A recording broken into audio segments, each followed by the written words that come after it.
Mayor Coombs and members of council, I'm Jim Golden, Director of Finance Support Services, and I'm teaming here today with Nick Wolfram, the Engineering Services Manager from Public Works and Natural Resources, and we are doing a presentation here on the Xcel Gas Franchise Agreement.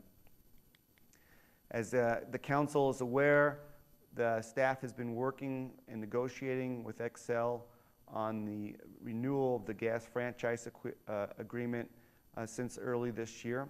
We did bring to the council an update on progress on that in April, and at this point in time we believe we have a completed negotiated franchise agreement for presentation to the council and for direction.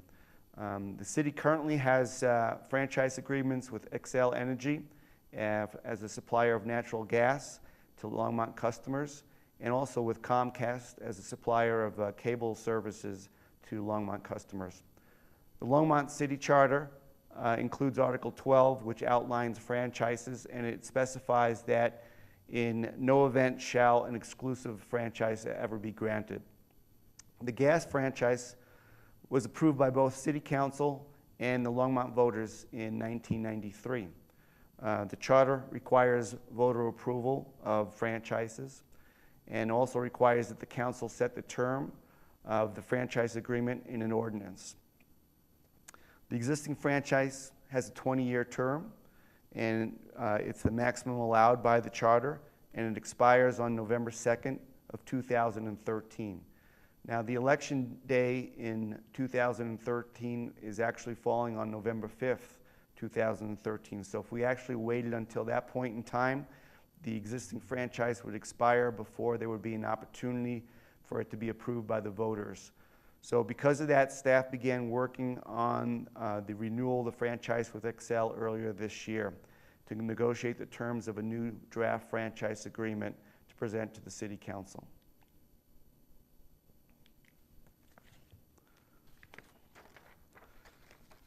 So with very few exceptions, Xcel Energy has franchise agreements with other communities on the Front Range that they provide gas service to. Most of those are actually franchise agreements to provide both gas and electrical service. Since Longmont has its own electric utility, our franchise agreement is only for natural gas services. The term of the draft agreement is 20 years. And as I stated earlier, that's the maximum term allowed by the Longmont City Charter. The agreement establishes a franchise fee that's to be paid to the city of 3%, which is the amount of the existing agreement, and the same amount that Xcel pays to other communities that they have franchise agreements with. The agreement does contain a provision that if any other municipality in Colorado were to receive greater than a 3% franchise fee, then Longmont can increase our franchise fee as well by ordinance to match that same amount. Now, at this point, I'm going to turn the presentation over to Nick Wolfram, who will get into some of the specifics within the franchise agreement.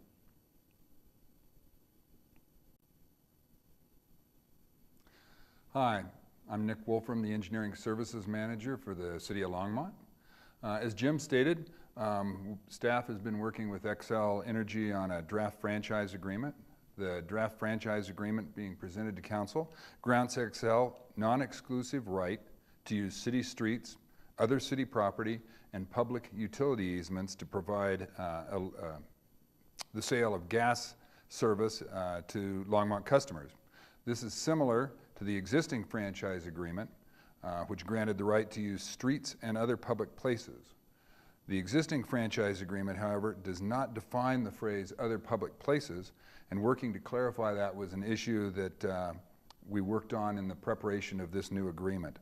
While it's normally expected to have utilities in city streets and rights-of-ways, staff felt it was important to clarify the issues related to other city properties.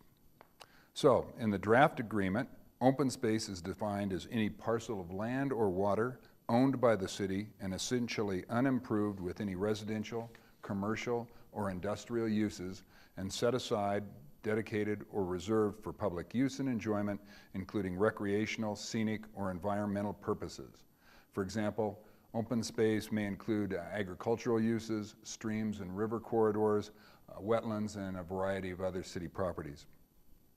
Other city property is defined as property owned by the city that would not fall under the category or under the definition of streets, parks, or open space, but which would provide a suitable location for the placement of a gas facility. This could include a city-owned parking lot or the land around a variety of city-owned buildings, and actually also includes city golf courses in this category. So, in section 2.1, paragraph D, the agreement states that the city's grant to locate facilities on parks or open space is subject to Xcel obtaining from the city a revocable permit approving the location, and states that the city may grant or deny the approval of that at the city's sole discretion, which means the city can deny it or approve it for whatever reason. Paragraph 2.1, paragraph C, states that for other city property, excluding parks and open space, that the city's discretion is more limited and that the city may approve or deny the use of the land at its reasonable discretion. The city may, however, place additional conditions on the approval or use of the property that reflect the unique nature of that property. Some of the other items included in the franchise agreement include the fact that the franchise agreement benefits the city by requiring Xcel to coordinate their work with the city and keep the city informed of their plans for upcoming work and project. It further requires Xcel to perform their work in a high-quality manner and in a timely and expeditious manner to minimize inconvenience to the public. One of the last items is that this franchise agreement requires Xcel to relocate their facilities in streets or other public places at their expense when necessary for a public project or improvement. The agreement requires that they relocate their facilities within 90 days of the notice of the project by the city, and the city may grant extensions to that for larger or more complicated projects. Jim Golden's going to come back and explain to you how we move forward and where we go from here.